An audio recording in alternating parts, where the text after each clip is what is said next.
안녕하세요. 하루 필수 말씀 충전 하필 큐티 조종환입니다. 오늘 함께 나눌 하나님 말씀은 요한복음 11장 17절에서 27절까지 말씀입니다.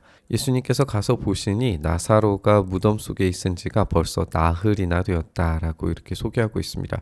시간이 한참 지났기 때문에 이제 부패가 시작이 되고 용모가 점점 이제 사라지는 것을 보게 되면 유대 랍비 문헌에서는 이제 완전히 영혼이 떠나게 된다라고 하는 것을 이제 당시의 믿음을 우리가 살펴볼 수가 있어요. 그래서 시간적인 배경의 제시가 이런 영적인 상태까지도 유추하게 만드는 그런 배경을 우리에게 알려준다 이렇게 볼 수 있습니다. 이런 시간적인 배경뿐만 아니라 이 베다니라고 하는 장소적인 배경도 제공을 해주는데요. 예루살렘에서 오리가 조금 넘는 가까운 곳이다라고 이렇게 소개하고 있습니다. 이곳이 이제 예루살렘에서 15스타디온, 그러니까 2.2km 정도 떨어져 있는 그런 장소다라는 것을 우리가 알게 되는 건데, 그렇다면 예루살렘에서 있는 이 감정, 예수님에 대한 이 반대의 감정을 우리가 생각을 해봐야겠죠. 굉장히 가까운 곳에 예수님께서 오셨기 때문에 예수님을 반대하는 반대자들이 등장을 한다면 예수님조차도 굉장히 위험한 상태, 이 죽음의 상태에 가까워질 수 있다라고 하는 분위기를 만들어내게 되죠. 이때 많은 유대 사람들조차 이제 찾아오는 것을 보게 돼요. 물론 이제 이 사람들은 예수님에 대해서 중립적인, 조금은 더 완화된 그런 모습들을 우리가 발견하게 되기는 하지만 반대자들의 등장을 우리가 상상할 수밖에 없습니다. 그래서 상당한 위험을 감수하시고 이 자리에 오고 계신다라고 하는 것을 우리가 알 수 있죠. 이렇게 죽음이라고 하는 것이 굉장히 가깝게 그리고 아주 선명하게 드러나는 시간적인 그리고 공간적인 배경이 제시되고 있는 것을 우리가 보게 됩니다. 어쨌든 이 유대 사람들은 이 오라버니의 일로 마르다와 마리아를 위로하러 와 있었다라고 하면서 그들이 해야 하는 이 종교적인 이 행위들을 충실하게 하는 것을 우리가 보게 돼요. 키너에 따르면 이제 유대의 애도 이 관습이 7일간의 시바라고 하는 이 날들을 지키게 되어져 있다라는 것을 보여주고 죽음 즉시 이제 7일의 애도 기간이 반드시 이루어져야 되고 유대 사람들이 그 일들을 도와줬다라는 겁니다.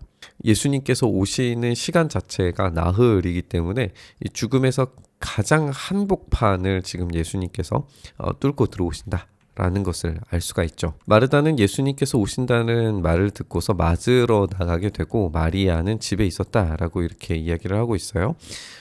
이제 이 두 사람의 다른 이 모습을 보게 되는데 마르다는 굉장히 적극적으로 예수님을 맞이하고 마리아는 소극적으로 반응하는 것을 우리가 보게 되는데요.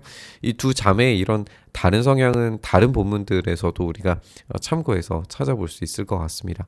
어쨌든 이 다른 형태로 다가오는 이 자매들을 향하여서 예수님께서는 각각에게 맞게 이 부활에 대한 메시지를 전달하시는 것을 우리가 보게 돼요.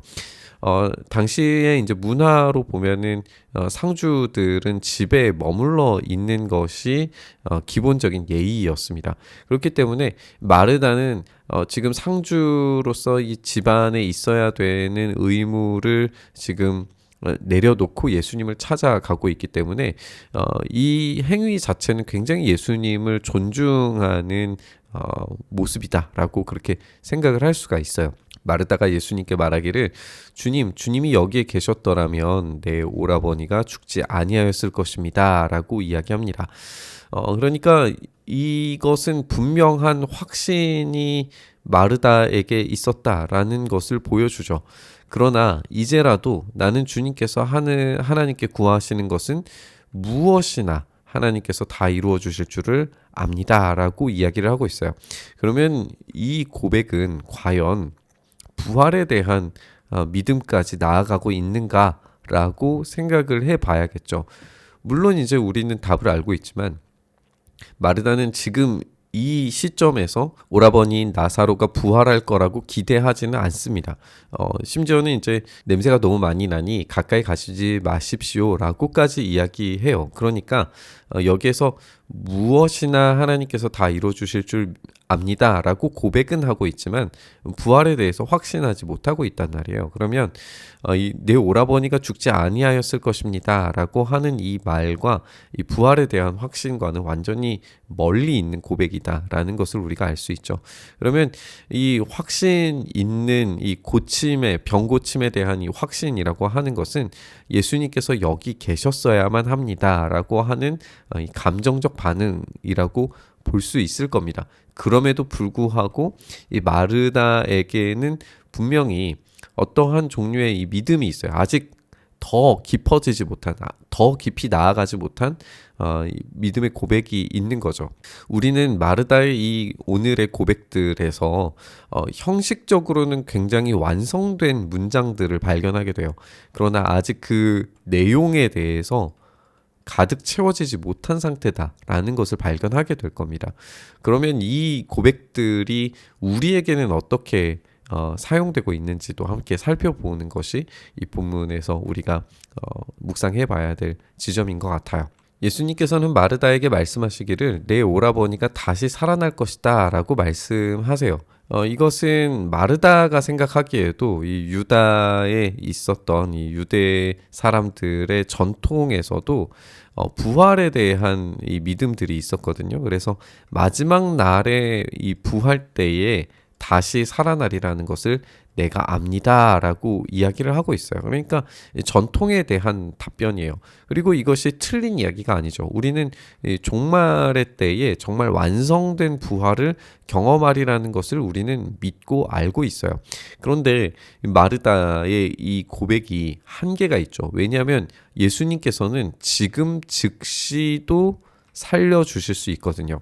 그러니까 예수님께서 어떤 분이시냐라고 하는 것에 대한 정확한 이해가 아직 부족하다는 것을 알게 돼요. 그래서 예수님께서 이렇게 말씀하시는 거죠. 예수님은 마르다에게 말씀하시기를 나는 부활이고 생명이다 라고 이렇게 말씀하십니다. 여기에서 이제 우리가 중요하게 살펴보고 있는 에고 에이미, 나는 무엇이다 라고 하는 설명을 다시 한번 하시는 걸 보게 되는데요. 이중적이죠. 나는 부활이고 나는 생명이다.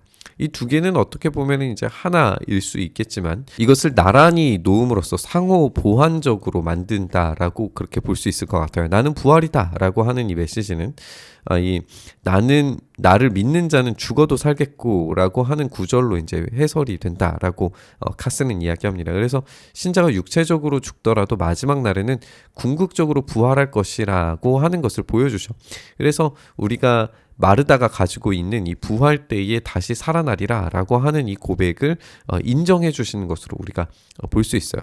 그런데 또 한 가지로는 생명이다 라고 하는 거예요. 그러면 예수님의 이 생명 안에 있을 때에 영원히 죽지 아니할 것이다 라고 하는 이 것과 이제 연결해서 생각을 했을 때 살아서 믿는 사람은 영원히 죽지 아니한다 라고 했을 때 이 생명은 지금 유효한 생명이라고 볼 수 있죠. 지금 부활의 능력을 경험한 것이라고 우리가 볼 수 있어요. 그러면 여기에서 영원히 죽지 않은 생명은 몸의 부활이라기보다는 영적인 측면이 좀 강조된다라고 볼 수 있겠죠. 지금 우리가 그 부활을 경험하고 있는 것이고 다시 죽음이 찾아오지 않을, 그래서 선택하신 그 양들을 절대 놓치지 않으실 선한 목자로서의 예수님을 우리가 생각을 하게 되는 거죠. 그래서 지금 경험하게 될 이 생명이 지금 붙어 있는 겁니다. 두 가지를 우리가 결합을 해보면 예수님을 믿는 그 믿음이 우리에게 유효하게 작동이 되면 지금 당장에 누리게 되는 생명이 있습니다. 이것은 계속해서 제공해 주시는 육체적인 생명의 어떤 수준이 아니라 영원히 하나님의 생명을 소유하는 것으로서의 생명을 누리고 있는 거죠. 그리고 우리는 육체가 죽을지 몰라도 마지막 날에 부활하시게 만드는 주님의 능력으로 말미암아서 영원한 생명을 유지하게 됩니다. 그래서 이 두 가지가 결합되어져 있는 이중적 설명, 부활이고 생명이다 라고 하는 이 설명으로 인해서 모든 것들이 다 이 보완이 된다는 것을 알 수가 있어요. 지금 우리는 생명을 누리고 죽더라도 마침내 부활함을 통해서 그 생명을 누리게 만드실 거라는 거죠. 네가 이것을 믿느냐? 예수님께서는 이 믿음을 요구하십니다. 그래서 지금의 영생과 그리고 부활 때의 이 영원한 생명을 동시에 믿는 이 믿음을 네가 가질 수 있겠느냐라고 질문을 하시는 거죠. 마르다가 이렇게 고백을 합니다. 예 주님, 주님은 세상에 오실 그리스도이시며 하나님의 아들이심을 내가 믿습니다라고 고백합니다. 엄청난 고백이죠. 사실상 이 베드로가 보여주는 그 고백과 상응하는 그런 고백이라고 우리가 볼 수 있을 거예요. 굉장한 수준의 믿음의 고백입니다. 그렇다면 마르다는 이 엄청난 고백을 해냄을 통해서 진정한 제자가 되었을까요? 지금 마르다의 이 고백은 정말 대단한 고백이지만 베드로와 마찬가지로 아직 채워지지 않은 한계를 가지고 있어요. 왜냐면 우리가 이제 뒤에서 보게 되겠지만 마리아가 예수님께서 그 무덤에 들어가려고 하셨을 때에 그것을 막아서는 것을 우리가 보게 되거든요. 그래서 지금 고백은 하고 있는데 아직 한계 있는 고백일 뿐이다. 그것을 진짜로 경험한 그 믿음의 채워짐이 필요했다라는 것을 우리가 알 수 있습니다. 우리가 부활 생명을 경험한다는 것이 바로 이런 의미인 것 같습니다. 우리의 언어적인 표현은 굉장한 수준에서 이루어질 수도 있습니다. 주님은 그리스도시고 생명이시고 부활이시고 생명이다 라고 하는 것을 우리의 입술로는 고백할 수 있을지 몰라요. 그런데 그것이 정말 우리의 삶과 우리의 영혼 전체를 뒤집어 놓을 만한 그런 채워진 고백으로 드려지기는 참 쉽지 않습니다. 그래서 오늘 이 본문 가운데서 예수님께서 부활이고 생명이시다. 그 종말이든지 아니면 지금 이 순간에 우리에게 부어주시는 생명이든지 그 두 가지 모두를 보완해서 우리에게 제공해 주시는 생명 그 자체시다라고 하는 것을 우리가 깊이 받아들이고 확신하고 그것을 믿음으로 살아가는 사람들은 완전히 다른 삶의 태도를 보여주게 될 겁니다. 왜냐하면 우리의 생명 자체가 하나님께서 주신 선물이기 때문에 그렇습니다.